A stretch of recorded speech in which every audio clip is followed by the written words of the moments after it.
lejos de los carriles. ¡Lejos! ¡Aún! ¡Cuidado, aún! Pues haz lo que otras veces y escápate, que no te encuentren, que como te encuentren te alistan. ¿Cómo más?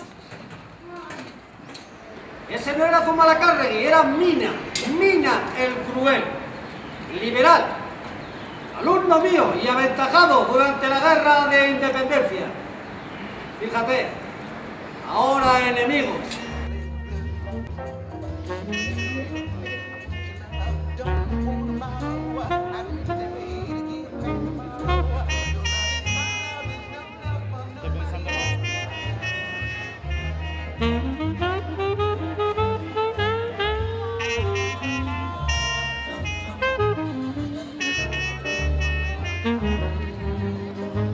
Más que nada porque luego en el segundo intermedio no tengo muy claro.